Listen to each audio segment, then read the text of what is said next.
आज मैं आप सभी को संतान सप्तमी की व्रत कथा का रसपान कराने जा रही हूँ, जिसे संतान सप्तमी, सातों संतान और ललिता सप्तमी भी कहा जाता है। मित्रों, हिंदी पंचांग के अनुसार भादो मास शुक्ल पक्ष की सप्तमी के दिन यह संतान सप्तमी मनाई जाती है। हर वर्ष संतान सप्तमी मनाने की तिथि अलग अलग दिन होती है। यह व्रत स्त्रियां पुत्र प्राप्ति की इच्छा हेतु करती हैं।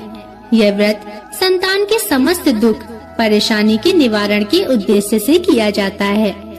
संतान की सुरक्षा के भाव के लिए स्त्रियां इस व्रत को पूरे विधि विधान के साथ करती हैं। मित्रों, कहते हैं कि कोई भी व्रत तब तक पूरा नहीं होता जब तक उस व्रत की व्रत कथा न सुनी जाए। अतः मैं आज आप सभी को संतान सप्तमी की पवित्र कथा का रसपान कराने जा रही हूँ। अतः आपसे आग्रह है कि वीडियो को पूरा देखिएगा और कथा को पूरा सुनिएगा, ताकि भगवान की कृपा आपकी संतान पर हमेशा बरसती रहे। परंतु उससे पहले मेरा आप सभी भाई बहनों से निवेदन है कि यदि आप चैनल पर नए हैं या अभी तक आपने चैनल को सब्सक्राइब नहीं किया है, तो चैनल को सब्सक्राइब अवश्य कर लीजिएगा और बगल में बनी हुई बेल आइकन को जरूर दबा लीजिएगा, ताकि मैं आपके लिए ऐसी ही पवित्र कथा कहानियाँ लाती रहूं। तो चलिए भगवान के दर्शन करते हुए कथा को शुरू करते हैं। मित्रों, एक बार की बात है। एक बार श्री कृष्ण ने युधिष्ठिर को बताया कि किसी समय मथुरा में लोमस ऋषि आए थे। मेरे माता पिता देवकी तथा वासुदेव ने भक्ति पूर्वक उनकी सेवा की, तो ऋषि ने उन्हें कंस के द्वारा मारे गए पुत्रों के शोक से उबरने के लिए आदेश दिया। और वो बोले, हे देवकी, कंस ने तुम्हारे कई पुत्रों को पैदा होते ही मारकर तुम्हें पुत्र शोक दिया है। इस दुख से मुक्त होने के लिए तुम संतान सप्तमी का व्रत करो। राजा नहुष की रानी चंद्रमुखी ने भी यह व्रत किया था, तब उसके भी पुत्र नहीं मरे। यह व्रत तुम्हें भी पुत्र शोक से मुक्त करेगा। तब देवकी ने पूछा, हे देव, मुझे व्रत का पूरा विधि विधान बताने की कृपा करें, ताकि मैं विधि पूर्वक व्रत संपन्न करूं। तब लोमस ऋषि ने उन्हें व्रत का पूजन विधान बताकर व्रत कथा भी बताई। और वो बोले, नहुष अयोध्यापुरी का प्रतापी राजा था। उसकी पत्नी का नाम चंद्रमुखी था। उसके राज्य में ही विष्णु दत्त नामक एक ब्राह्मण रहता था। उसकी पत्नी का नाम रूपवती था। रानी चंद्रमुखी तथा रूपवती में परस्पर घनिष्ठ प्रेम था। एक दिन वो दोनों सरयू में स्नान करने गयी। वहाँ अन्य स्त्रियां भी स्नान कर रही थीं। उन स्त्रियों ने वहीं पार्वती शिव की प्रतिमा बनाकर विधि पूर्वक उनका पूजन किया। तब रानी चंद्रमुखी और रूपवती ने उन स्त्रियों से पूजन का नाम तथा पूजा विधि पूछी। तब उन स्त्रियों में से एक ने बताया, हमने पार्वती सहित शिव की पूजा की है। भगवान शिव का डोरा बांधकर हमने संकल्प लिया है कि जब तक जीवित रहेंगे तब तक यह व्रत करती रहेंगे। यह मुक्ता भरण व्रत सुख और संतान देने वाला है। उस व्रत की बात सुनकर उन दोनों सखियों ने भी जीवन पर्यंत इस व्रत को करने का संकल्प करके शिव जी के नाम का डोरा बांध लिया। किंतु घर पहुंचने पर वे संकल्प को भूल गयीं। फलतः मृत्यु के पश्चात रानी वानरी तथा ब्राह्मणी मुर्गी की योनि में पैदा हुई। कालांतर में दोनों पशु योनि छोड़कर पुनः मनुष्य योनि में आई। चंद्रमुखी मथुरा के राजा पृथ्वीनाथ की रानी बनी तथा रूपवती ने फिर से एक ब्राह्मण के घर जन्म लिया। इस जन्म में रानी का नाम ईश्वरी तथा ब्राह्मणी का नाम भूषणा था।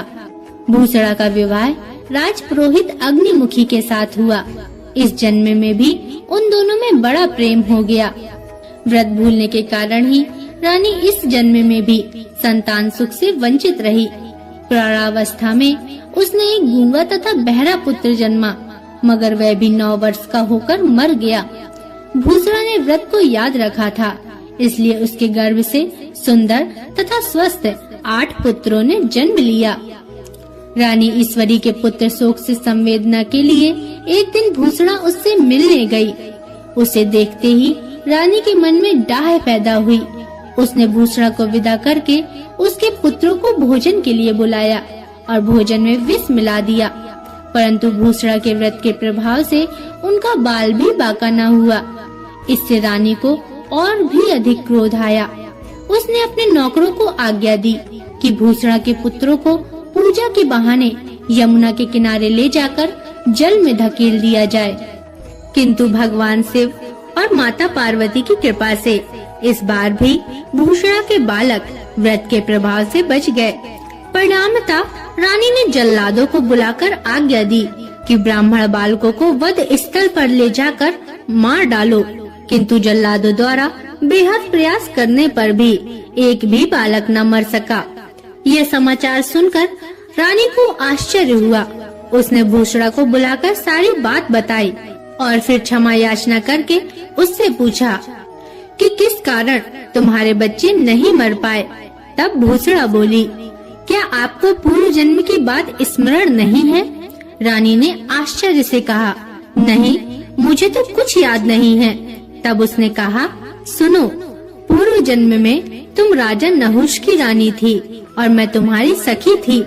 हम दोनों ने एक बार भगवान शिव का डोरा बांधकर संकल्प किया था कि जीवन पर्यंत संतान सप्तमी का व्रत किया करेंगी, किंतु दुर्भाग्यवश हम भूल गए और व्रत की अवहेलना होने के कारण विभिन्न योनियों में जन्म लेती हुई अब फिर मनुष्य जन्म को प्राप्त हुई हैं। और अब मुझे उस व्रत की याद हो आई थी, इसलिए मैंने व्रत किया। उसी के प्रभाव से आप मेरे पुत्रों को चाह कर भी नहीं मरवा सकी। यह सब सुनकर रानी ईश्वरी ने भी विधि पूर्वक संतान सुख देने वाला यह मुक्ताभरण व्रत रखा। तब व्रत के प्रभाव से रानी पुनः गर्भवती हुई और एक सुंदर बालक को जन्म दिया। मित्रों, उसी समय से पुत्र प्राप्ति और संतान की रक्षा के लिए यह व्रत प्रचलित है। मैं प्रार्थना करती हूँ कि जिस तरह भगवान शिव और माता पार्वती ने भूसड़ा के संतानों की रक्षा करी, वैसे ही आप सभी के संतानों पर भी उनकी कृपा बरसती रहे। मित्रों, आशा करती हूँ कि आपको यह कथा पसंद आई होगी। अगर इसमें कोई त्रुटियां हैं तो क्षमा करें। और जाने से पहले यदि अभी तक आपने चैनल को सब्सक्राइब नहीं किया है तो सब्सक्राइब अवश्य कर दीजिए और कमेंट में हमें जरूर बताइए कि आपको कथा कैसी लगी और जरूर लिखिएगा।